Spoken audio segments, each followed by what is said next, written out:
বিক্ষোভকারীদের মধ্যে বয়স্করা ছিলেন, মা বাবার সঙ্গে শিশুরাও এসে পৌঁছয়। বিক্ষোভে নিরাপত্তা কর্মীরা হতাহত হয়েছেন এমনটাই দাবি করেছে ইরান প্রশাসন।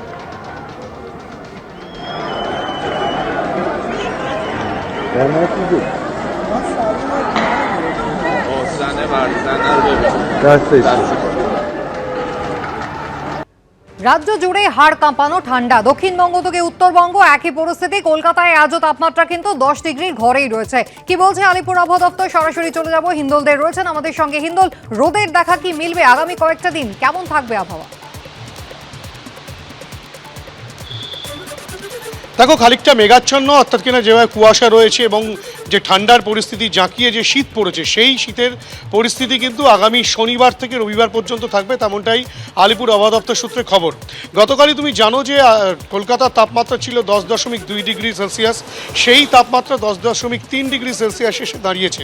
এবং তার পাশাপাশি যে জেলাগুলো উত্তরবঙ্গ বলো বা দক্ষিণবঙ্গ, সেই সব জেলাগুলোতে কিন্তু জাঁকিয়ে শীত রয়েছে। কলকাতায় যেখানে 10.3 ডিগ্রি সেলসিয়াস তাপমাত্রা, সেখানে কিন্তু বীরভূমের তাপমাত্রা 6.6, জলপাইগুড়িতে 7.6 এবং দার্জিলিংয়ে 1.4। অর্থাৎ বিভিন্ন জায়গায় উত্তরবঙ্গ বা দক্ষিণবঙ্গ সেই সব জেলাগুলোতে কিন্তু জাঁকিয়ে শীত যেমন রয়েছে, তার পাশাপাশি ঘন কুয়াশাও রয়েছে বিভিন্ন জেলায়। কলকাতাতেও তুমি দেখতেই পাচ্ছ যে ঘন কুয়াশা না থাকলেও কুয়াশা দাপট কিন্তু রয়েছে।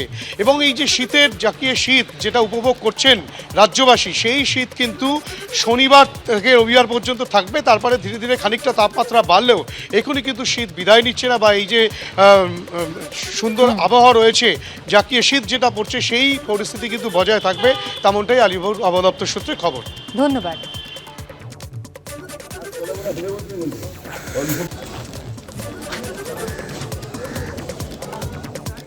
পশ্চিমবঙ্গের মানুষ যখন আগুনের তাতে আঁচ পোহাচ্ছেন, তখন জম্মু কাশ্মীরের ছবি আপনাদের দেখাই। পুঞ্চের ছবি দেখছেন, যেখানে কোথাও কোথাও 4 থেকে 5 ফুট পর্যন্ত বরফ জমে গিয়েছে। পর্যটকদের জন্য নিঃসন্দেহে খুব সুখকর দৃশ্য, কিন্তু সাধারণ মানুষ, স্থানীয় বাসিন্দারা, তারা রীতিমতো সমস্যায় পড়েছে।